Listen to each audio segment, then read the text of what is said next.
butter. It makes everything taste better. But did you ever wonder how we came to have butter in the first place, and how butter is made? Did you know the origin of butter goes back thousands of years? This humble kitchen staple in our refrigerator has quite a rich history. Let's take a brief look.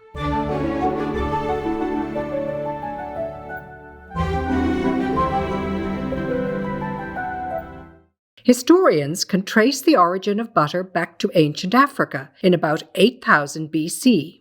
The story goes that there was a shepherd making a journey. He had strapped a sheepskin container of warm milk to the back of one of his sheep, and at the end of his journey, after all the jostling, the milk had curdled into a remarkably tasty blob. Hello, butter!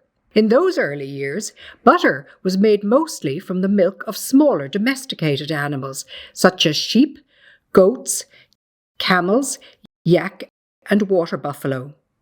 Butter from cows, like most of us consume today, didn't come until later, when cattle were domesticated for milking and consumption.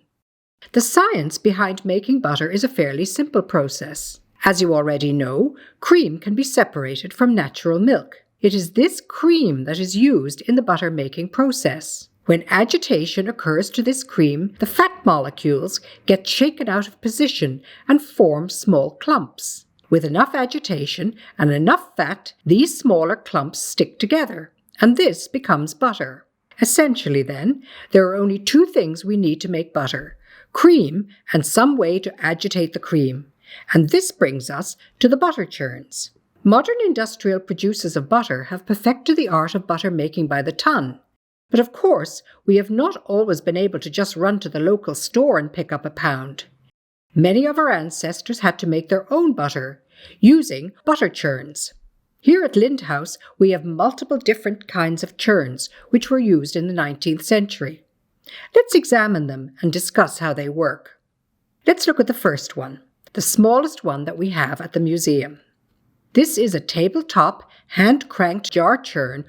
You can see that by turning the hand crank, it will engage the cogs on the wheel, and this will in turn move the paddles inside the jar. The movement of the paddles would agitate the cream and separate the molecules to make the butter. This type of jar churn would be used for making a very small amount of butter at any one time. The next two types of churns are very similar and are known as plunge or dash churns. The first one has a stoneware base. There is a lid with a hole in the middle in which a wooden plunger or dasher is placed. The wooden dasher is made with one end that has either horizontal fins or circular paddles. When cream is added into the base and the lid and plunger are inserted, the physical motion of moving the plunger or dasher up and down will cause the cream to agitate and eventually separate into butter. As you can see, this other churn is very similar but is made of wood. These types of churns date way back. They were mentioned in print in 1685, but historians felt this to be old news at that point. This was the most common type of churn for hundreds of years. This wooden churn uses the same type of plunger or dasher mechanism to agitate the cream. Using this type of churn to make butter could take quite a bit of time, and it was often the children who had the job of lifting the dasher up and down. They often used small rhymes that they recited to keep the proper rhythm as they did this chore. One of the rhymes we are aware of is actually known as the Whitby butter rhyme. Come, butter, come, butter, come. Peter standing at the gate, waiting for a buttered cake. Come, butter, come. This rhyme was thought to be a charm to make the cream turn into butter. Have you noticed that these previous churns are all quite portable and could fit in a kitchen quite easily? These are like the modern appliances of today, smallish and easily accessible for the women and children to move as needed. Butter making was an essential chore for most households. If families had too much butter for themselves, it could be stored in cool places like root cellars, or it could be sold to neighbours or to local shops for resale. We will talk more about the resale of butter later. The next butter churn is called a paddle churn or box-style butter churn. This particular churn is made of wood and is rectangular in shape. The lid fits snugly on the top of the box after the cream is poured in. Within the box is a multi-bladed paddle wheel, much like the paddle wheel on a riverboat. This paddle wheel is attached to a turn crank outside the box. The unusual characteristic with this paddle wheel is that it contains many holes. When the crank is turned, the milk inside is moved not just by the paddle wheel, but also by the motion of moving through the holes. This causes further agitation, thus making this a faster mechanism to churn the butter.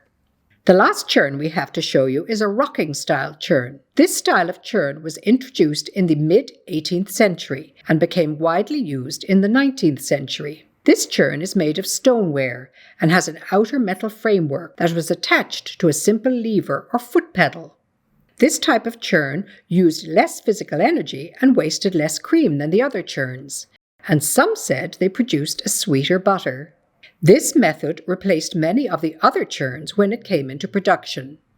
This particular churn is a Eureka sanitary churn manufactured in Woodstock, Ontario by the Eureka Planter Company. The ceramic or stoneware barrel made it easier to clean than a wooden one, hence its name. High-quality butter was a source of pride for farmers, and to mark their wares for consumers, they used various molds and carved presses, very much like the modern-day trademark. Buyers who were particularly fond of a certain butter could be sure to take note of the design and would seek to purchase it again. Butter molds could be any shape, but were usually small, rectangular wooden boxes. These molds, used for making butter for sale, often had a design carved into the top or bottom of the box, or a carved press was used to push a design into the soft butter. Once the butter was removed from the wood box, the beautiful design could be seen in the butter. Patterns for butter molds and presses varied widely, but farmers often chose patterns based on nature, such as flowers, birds, or farm animals. The Lynde House Museum showcases many butter molds, mostly the wooden types, but there were glass ones used as well.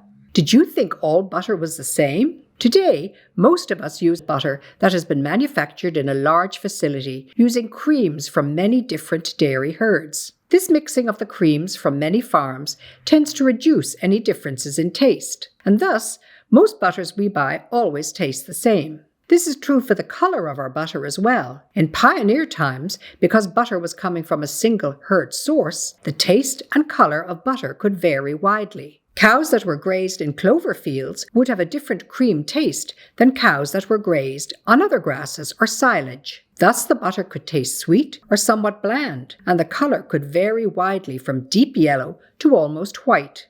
Now, let's go back to the tabletop hand crank butter churn and let's make some butter.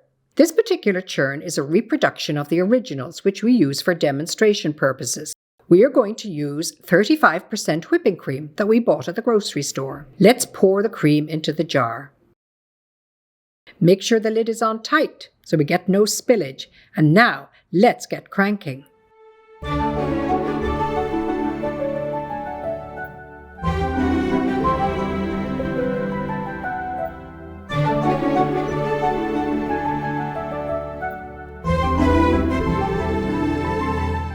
And here's our butter. We can use the paddles to shape it, or we could place it in a mold. If you would like to make butter at home, there is actually an easier method yet. All you will need is a mason jar or any glass jar with a tight-fitting lid and some high-fat cream from the store. Liquid whipping cream would work well.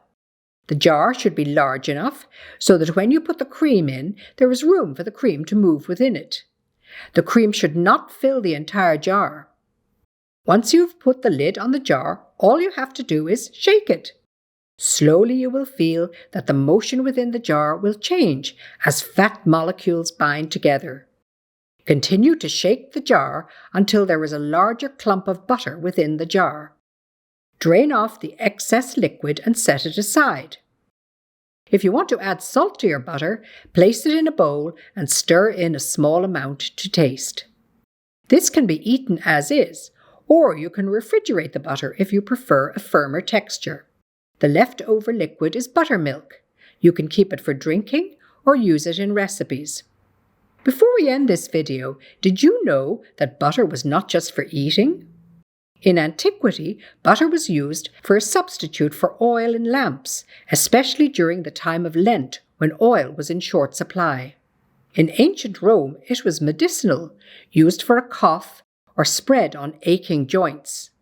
In India, Hindus have used ghee, which is clarified butter, as an offering to Lord Krishna for at least 3,000 years.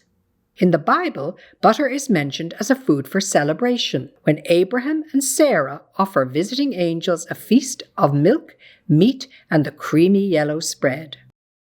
Butter was so essential to life in historic Norway that the king demanded a full bucket every year as a tax. So, you can see that butter has quite a history, not just as a topping for our toast, but for many other uses as well. Thanks for watching.